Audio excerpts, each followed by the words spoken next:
The ravages of dementia generally affect the present memory tracks more than the past memory tracks of the mind. But there is another pathway of thinking for dementia residents, and that is through the pathway of the intellect. Intellectual thinking through the intellect is generally thought of to be the domains of the great intellectuals like Socrates with the great intellect, Einstein, the genius, Voltaire, the deep thinker.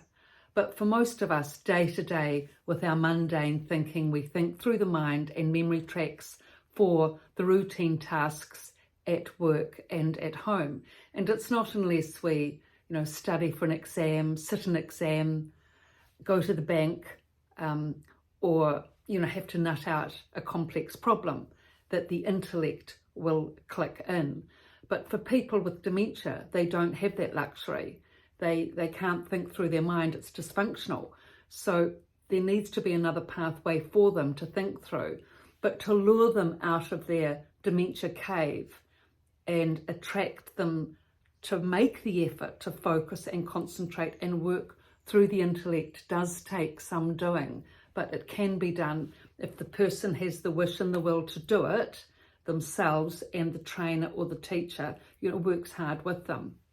So just to give you some examples of that and how this has worked with the work that I've done at the dementia units that I've worked at.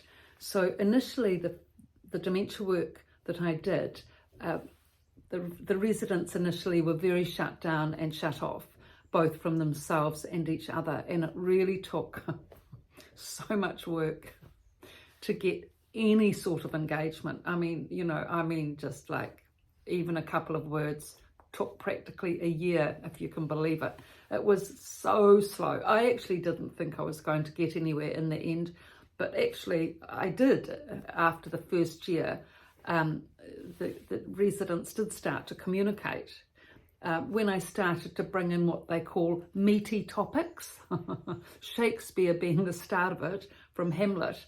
I've done previous videos on that, and that's written up in detail in the report. In this book I've written The Resident's Voice. But anyway, once I realised that they could think, it slowly dawned on me that they were thinking through the intellect. And once we started to work and establish that, after a few months, that work really started to generate. But when it really took off, I have to say, is when two particular new residents came into the unit. And that was one of these residents was Jack, the general, the brigadier general, and the other resident was Theodora, the school teacher. Name changes there. And miraculously, with dementia, they came in with confidence. That says something, doesn't it? To have all that memory loss and memory stress and dementia problems and everything they have to go through, and the stigma, and still remain confident. These people must have been incredibly confident, academically confident, socially confident, emotionally confident right throughout their lives. They obviously were, because the way they conducted themselves in the dementia unit, it was as if there was nothing wrong with them, except that they had a memory problem and dementia. But that was like a side issue for them. The way they operated, it was just something they had to deal with, It wasn't the major primary point of pain, or, it wasn't a central problem to them. They just got on with their lives as they normally did. And this actually is the best way, because they were big thinkers. Theodora was a huge reader.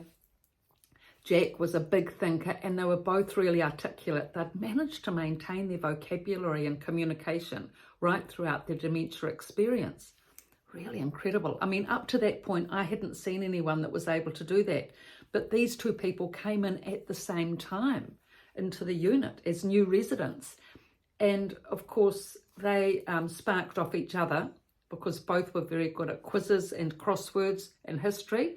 And so, that competition helped a lot to be able to sort of fire things up And other residents started to pick up with that too, because they could see the confidence and the ability to be confident and the ability to be able to communicate. You know, the old residents will say, saw that these new residents had these abilities and that it was possible. And so that was a real incentive for them to be able to pick up and make the effort to do the same. I mean, it does take effort.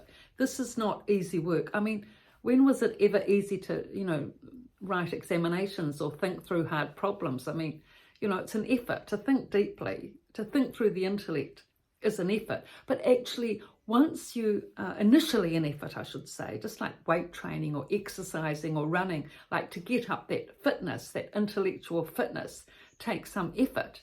But once you're on the treadmill, once you're on track, it's much, much easier. And in fact, it becomes a pleasure and a joy to think through the intellect, because with that you get clarity of thinking, you get calmness of thinking, you know, you get confidence, you get the courage to communicate, you're able to make friends, you're able to be part of the community. You know, you can have a good quality of life when you can think through the intellect, this being the whole purpose of the work.